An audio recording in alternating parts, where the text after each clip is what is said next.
Bismillahirrahmanirrahim. Assalamualaikum warahmatullahi wabarakatuh. Okey, baiklah, sebelum kita mulakan pelajaran akidah kita pada petang ini, marilah sama-sama kita mendarahtangan baca doa penerang hati. Bismillahirrahmanirrahim. Allahumma ftah alaina hikmataka wa yashur alaina min khazaini rahmatika ya arhamar rahimin. Rabbi shrah li sadri wa yassir li amri wahlul 'uqdatam min lisani yafqahu qawli.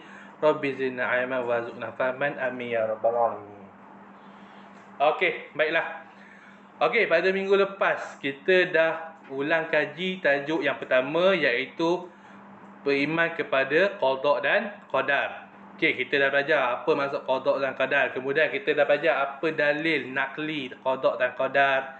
Kemudian kamu dah belajar pembahagian qada terbahagi kepada berapa? Terbahagi kepada dua jenis, iaitu qada mu'allaq dan qada mubram.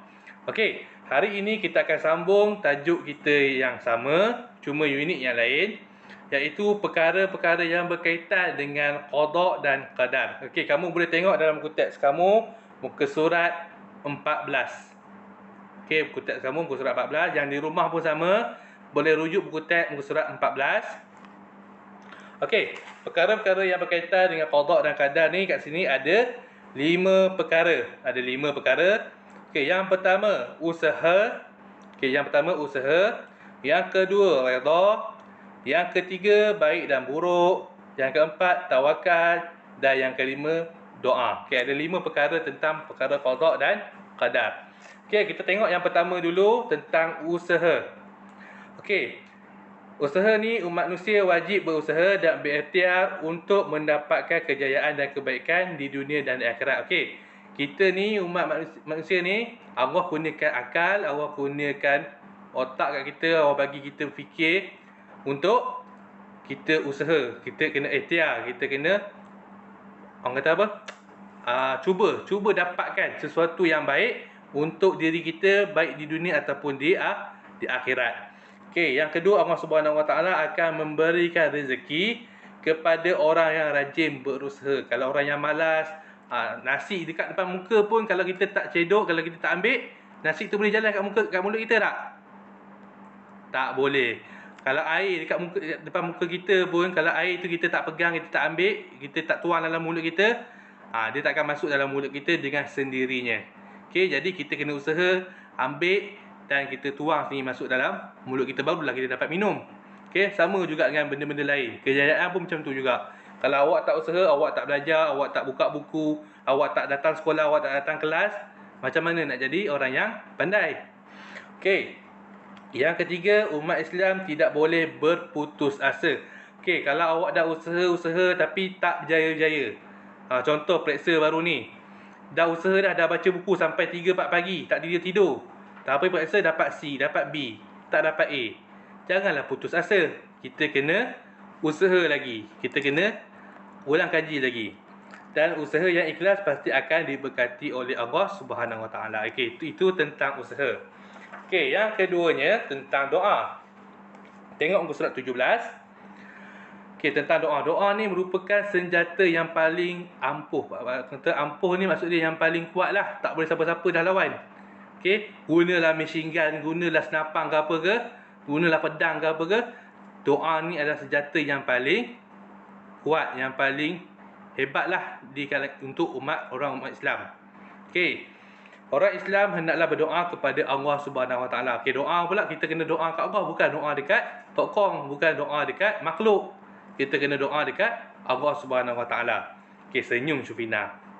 Okey, seterusnya yang ketiga, kita hendaklah berdoa kepada Allah dengan hati yang tenang, hati yang ikhlas. Jangan minta tu sampai kita meronta-ronta. Macam kita minta kat mak kita, macam kita minta kat kakak kita, abang kita. Mak nak itu, tak dapat lagi tu awak menangis. Lagi itulah awak meronta-ronta. Okey, tapi kalau kita minta kat Allah, kita minta dengan hati yang ikhlas.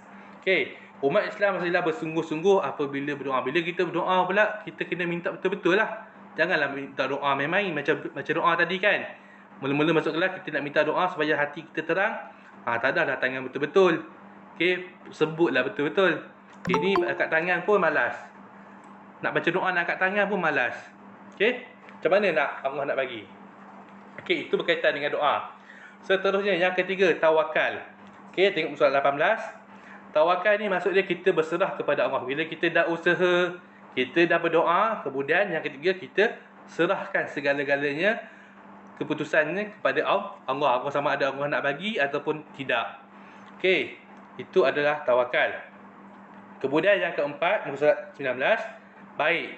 Okey, umat Islam mestilah sentiasa membuat perkara-perkara kebaikan. Okey, orang yang buat kebaikan ni akan dibalas dengan ganjaran pahala dan akan dimasukkan ke dalam syurga. Okey, kemudian itu tentang balasan Allah. Tapi bila dekat dunia ni pun kita akan dapat balasannya juga. Macam mana? Bila kita buat baik, orang akan suka dekat kita, jiran kita suka, mak ayah kita suka dekat kita, adik-beradik kita pun suka dekat kita, masyarakat pun akan menyenangi akan diri kita. Maksudnya tak gaduh lah kalau kita buat baik. Okey. Tapi kalau kita buat perkara-perkara yang buruk, okey, tengok muka surat 21. Okey, setiap kejahatan dan keburukan akan dibalas dengan keburukan juga, dan iaitu dosa lah. Kalau kita buat perkara yang tak baik, maka kita akan dapat dosa dan akan diazab dalam api neraka. Okey, neraka adalah tempat yang Allah janjikan kepada orang-orang yang membuat dosa. Okey, sekian itu saja untuk kelas kita pada minggu ini. Okey, untuk yang berada di rumah dan sedang ada dalam Google Meet ni, latihan Muallim dah sediakan dalam bentuk Word PDF. Kamu boleh download dan diminta kamu salin latihan tersebut dalam buku tulis kamu, ya. Jangan print, salin. Okey. Kemudian dah siap, nanti hantar dekat Muallim. Okey, sedikit peringatan untuk soalan nombor 5 latihan Muallim buat tu. Okey, Muallim tertypo sikit. Sepatutnya dia kena renggang. Okey, suka menyalahkan, tapi Muallim tak asingkan. Okey, ayat yang pertama dia suka menyalahkan. Ingat suka menyalahkan. Okey, takut nanti ada orang tanya Muallim ni apa kataan apa pula. Okey, maksud dia kat situ suka menyalahkan. Okey, nanti kamu ejaz lah, kamu type balik, tulis balik betul-betul. Sin waw kaf jarak, mim nya lam ha kaf nun. Okey, kalau yang tak sempat kat sini, nanti kamu boleh tengok video Muallim balik, ya. Muallim akan sediakan link kat bawah. Okey, Muallim akhiri dengan Assalamualaikum warahmatullahi wabarakatuh.